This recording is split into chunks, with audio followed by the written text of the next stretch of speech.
අපි බොහෝ දෙනා හිතන්නේ ජීවිතේ වෙනස් වෙන්න නම් ලොකු තීරණයක්, ලොකු ශක්තියක්, ලොකු මොටිවේෂන් එකක් ඕන කියලා. නමුත් ඇත්තටම ජීවිතේ බිඳ වැටෙන්නෙත් නැවත ගොඩනගන්නෙත් පොඩි පොඩි දේවල් වලින්. මේ කතාව කම්මැලි පුද්ගලයෙකුගේ කතාවක් නෙවෙයි. මේ කතාව අතරමං වෙච්ච පුද්ගලයෙකුගේ කතාවක්. කමල් කම්මැලි වුණේ නැහැ. ඔහු අතරමං වෙලා හිටියේ. සෑම රාත්‍රියකම ඔහුටම මෙහෙම කියාගත්තා. හෙටනම් මම මගේ ජීවිතය වෙනස් කරගන්නවා. නමුත් සෑම උදෑසනකම එකම රටාව. ෆෝන් එක කුරු ගෑම, කාලේ නාස්ති කිරීම, ජීවත් වෙනවා වෙනුවට ජීවත් වීම. දිනක් වැදගත් විභාගයකින් අසමත් වුණාට පස්සේ ඔහු නිහඬවම නිවසට ඇවිද ගියා. කලකිරීමේ බර අන් අයගෙන් නෙවෙයි, ඔහුගෙන්ම.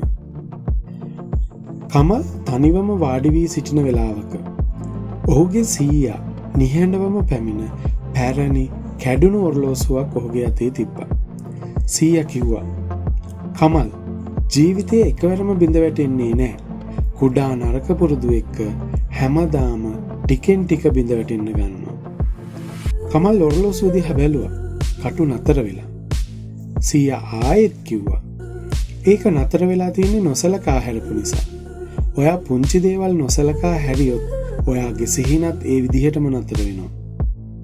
ඊට පස්සේ සීයා කමල්ට කවදාවත් අමතක නොවන වචන ටිකක් කිව්වා. "පොඩි හොඳ පුරුද්දක් හදාගන්න. එතකොට ඔයාගේ මුළු ජීවිතේම ආයෙත් ඉස්සරහට යන්න පටන් ගනීවි." කමල් තීරණයක් ගත්තා. ඒක ලොකු තීරණයක් නෙමෙයි. සම්පූර්ණ මිනිසෙක් වෙන්නත් නෙමෙයි. සියල්ල එකවර වෙනස් කරන්නත් නෙමෙයි. එක පොඩි දෙයක්. උදේට විනාඩි 20කට කලින් අවදි වෙන්න. පළමු දිනය ගොඩාක් අමාරු වුණා. දෙවරක් අහපව් නිදාගත්තත් ඔහු නැගිට්ටා. 4 වන දිනේ වෙන විට ඒ වැඩේ අතහැර දමන්න ළඟා වුණා. මොකද පැරණි පුරුදු ගුරුත්වාකර්ෂණය වගේ ඔහු පසුපසට ඇද දැම්මා. නමුත් ඔහු Tamanටම කියාගත්තා. කුඩා කියන්නේ දුර්වල කියන එක නෙවෙයි. කුඩා කියන්නේ ආරම්භයයි. විනාඩි 20 විනාඩි 30 වුණා. විනාඩි 30 පැය වුණා. ඔහු ටික ටික කියවන්න, ව්‍යායාම කරන්න, පාඩම් කරන්න පටන් ගත්තා. ලොකු වෙනසක් ඔහුට දැනුනේ නෑ. නමුත් ඔහු තුල වෙනස් වීමක් සිදු වෙමින් තිබුණා. මාසයකට පස්සේ ඔහුට අමුතු දෙයක් තේරුණා. තවදුරටත් මොටිවේෂන් එකක් අවශ්‍ය නැහැ. ඔහුගේ විනය ඔහුටත් වඩා ශක්තිමත් වෙලා. ඔහු එක් රැයකින් අලුත් මිනිහෙක් වුණේ නැහැ. නමුත් ඔහු සෑම දිනකම වඩා හොඳ මිනිහෙක් වුණා. මාස 6කට පස්සේ කමල් වරක් අසමත් වුණු එම විභාගයේ සමත් වුණා. එක් දවසක ඔහු අලුත් වැඩියා කරපු ඔරලෝසුව සීයාට ආපහු දුන්නා. ඔරලෝසුව නැවතත් වැඩ කරනවා. ස්ථාවරව, ශක්තිමත්ව. කමල් මෙහෙම කිව්වා, "හොඳ පුරුදු අපි දෙන්නවම හදාගත්තා."